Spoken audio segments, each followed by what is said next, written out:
I think that there are a lot of opportunities to grow the sport, Mike. But even though I have no aspirations to lead as you do, let me give you a few examples of some issues and solutions that I would focus on tackling if I were empowered to make some of those hard decisions that would not be in the best interest of all of these disparate groups. First of all, I would attempt to develop a nationwide peer-to-peer fixed odd wagering system along the lines of Betfair, because it could be done at a much lower takeout and could create far higher handle than we have currently. I would de-emphasize lottery type gimmick wagers because they're the worst kind of wagers for people to churn and stay in the game. I would somehow attempt to resolve the obviously damaging computer-assisted wagering related problems that we have. I would improve the standards of stewards and make sure that they were much more consistent in how they made decisions. I'd cap the number of horses that could be trained by individual trainers. I'd cap stallion books, but in a targeted manner, using genetic technology to identify which bloodlines were actually in danger of becoming too prevalent, rather than using a broad cap that would ensnare sires that might not have bloodlines that are any threat at all to the industry. I would cap first and second crop stallions, which would help to limit speculation. It would help to support proven stallions, and it would reduce premature retirements that plague the game and eviscerate the division of older horses.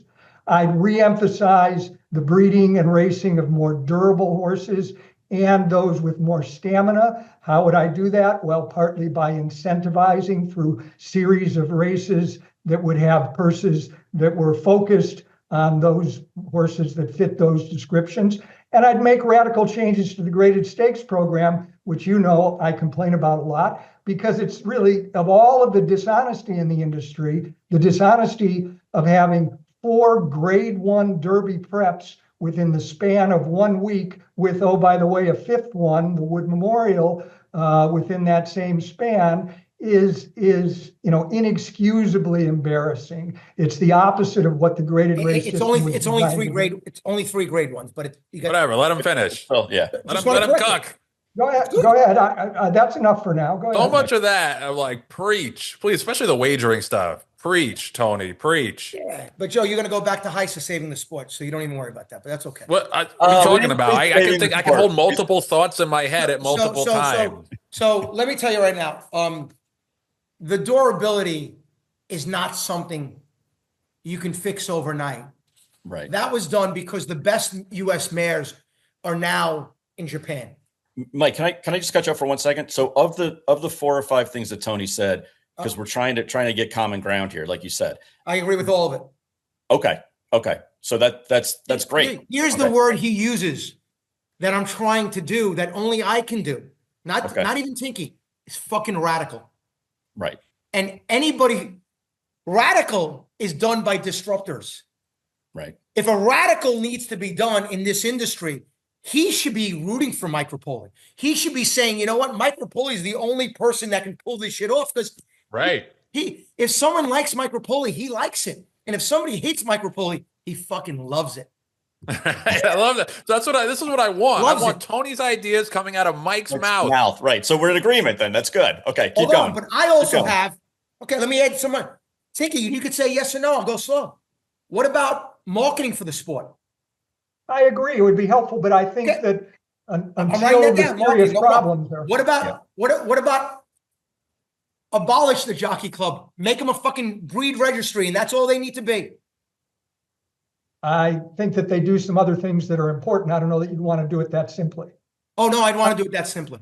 Like tomorrow. Okay. Right. Abolish them. Okay. Breed registry. And by the way, they also own assets that have, like, media assets, like Equibay betting assets. Tracks use their 1925 Fred Flintstone, things that are slowing down the innovation of gambling. You can't do your fixed odds with the Jockey Club in charge. You know that, right? Yeah, I understand. Okay. That's why the word abolish is there, abolish. Because they're killing the CA. All this is because of them not making changes. Okay. So we semi-agree on that one. Okay. Grow the foal crop. You think that's important? Absolutely. Okay. The breeding programs outside of Kentucky, California's dead. Florida was in real trouble. I don't know. I mean, I had many people say, I'm not breeding any Florida mares this year. How can I? Right. New York down. Every other state is in big trouble.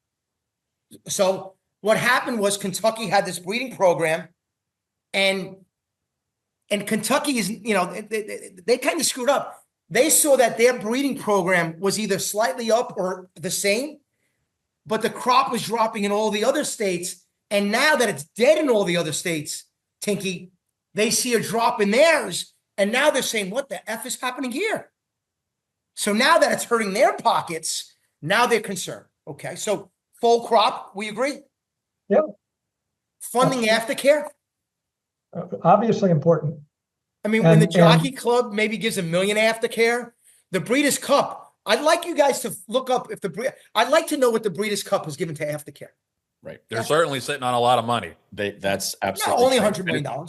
And it's public. Yeah, it's public. They have 80 to 100 million. You know, somebody find out what they give to aftercare before this goes out, because they might send the check tomorrow. But okay, so aftercare, Tinky, we agree on aftercare. Good, we're all rolling.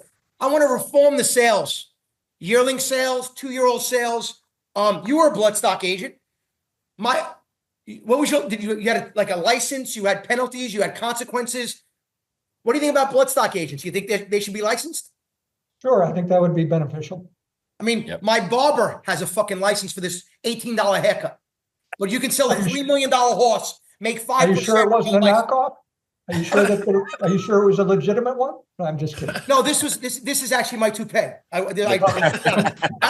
tried my best to look good for you. I decided hat or toupee. I went with the toupee. So that's respect right there. That's respect. So bloodstock agents and the cheaters at the yearling sales and X-rays and the bidding up of owners and new owners that come into the game that, you know, there's a new owner that honestly, you think I'm competing with him. The guy was taken. You can't let someone spend $100 million in 2 years in this game. It's reckless. Right. I would never take a guy's money like that. I feel guilty. Don't people have consciences? No, they don't.